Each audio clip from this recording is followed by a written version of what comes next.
ప్రపంచంలోనే ఇదో అద్భుతం.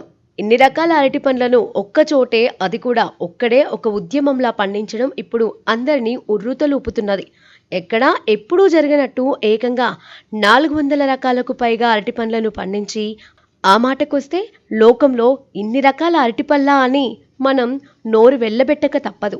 ఇక అసలు విషయానికొస్తే అరటి తోటలు చాలా మందే పెంచుతారు. కానీ ఆ తోట భిన్నంగా ఉండాలని, చుట్టుపక్కల ఎక్కడా కనిపించని వాటిని పండించాలని కొందరే అనుకుంటారు. ఆ కోవకు చెందిన వ్యక్తే వినోద్. అందుకే ఆయన తోటలో పొడవాటి అసోం అరటి నుంచి పొట్టి జిహాంజీ ఎరుపు రంగు అరటితో పాటు ప్రపంచంలోనే అరుదుగా పండించే బ్లూ జావా వాసనతో మైమర్పించే మనోరంజితం, గెలకి 1000కి పైగా ఉండే ఫింగర్ బనానా వరకు ఎన్నో రకాలు పండిస్తున్నాడు. ప్రేయింగ్ హ్యాండ్స్, ఉప్పగా ఉండే మట్టి, ముంగ్లీ, కరింగడలి, సూర్యకడలి, లేడీస్ ఫింగర్ ఇలా చాలానే ఆయన తోటలో కనిపిస్తాయి. అందుకే ICAR national research centre for banana సంస్థ ఆయనకు ఉత్తమ రైతు అవార్డుని అందించింది. ఎక్కువ రకాల అరటి పండ్లను పండించిన వ్యక్తిగా లిమ్కా రికార్డ్ వినోద్ ని వరించింది. అలాగని ఇదంతా 1-2 ఏళ్లలో వచ్చినది కాదు. దాని వెనక 30 ఏళ్ల కృషి ఉంది. అరటి మొక్కల పెంపకాన్నే వృత్తిగా మలుచుకున్నాడు.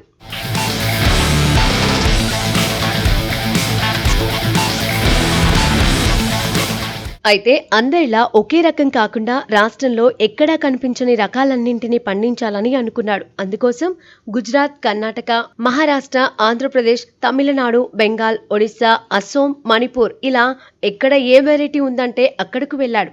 ఆ ప్రాంతాల్లోని హార్టికల్చర్ విభాగాల్ని, యూనివర్సిటీల్ని పలకరించాడు. అయితే వెరైటీల గురించి సమాచారం ఇవ్వడానికి చాలా మంది సహకరించలేదు. అయినా నిరాశపడలేదు. అరటి రకాల్ని ఎక్కువగా పండించే Malaysia, Philippines, Africa, Australia, Hawaii, Honduras వంటి దేశాల్ని సందర్శించాడు. వాటి గురించి క్షుణ్ణంగా అధ్యయనం చేసి ఆ పిలకల్ని తెచ్చి తన తోటలో నాటాడు. మా దగ్గర పెంచే వాటిల్లో కూరగాయలుగా వాడేవి ఉన్నాయి. కన్యాకుమారికి చెందిన మనోరంజితం రకం పరిమళాలను వెదజల్లుతుంది. ఆ వాసన కోసమే ఒకప్పుడు వేడుకల సమయాల్లో ఈ గెలను గుమ్మాలకు వేలాడదీసేవారట. బ్లూ జావా అయితే ఐస్ క్రీం రుచిని మరిపిస్తుంది. అనుమొందన్ గెల ఒక్కటి 30,000 కుటుంబాలకి సరిపోతుంది. అసోం రకంలో గింజలు ఉంటాయి. అయితే అన్ని పోషకాలతో నిండినవే అంటాడు వినోద్. అంతేకాదు, ఆదాయం కోసం కాకుండా అరటి పండ్ల మీద ఉన్న ఇష్టంతోనే తాను ఈ రకాలన్నీ సేకరించానని చెప్పే వినోద్ను తెలిసిన వాళ్ళంతా బనానా మ్యాన్ అని పిలుస్తారట. అది విన్నప్పుడల్లా నాకు గర్వంగా అనిపిస్తుందంటాడాయన. నిజమే మరి.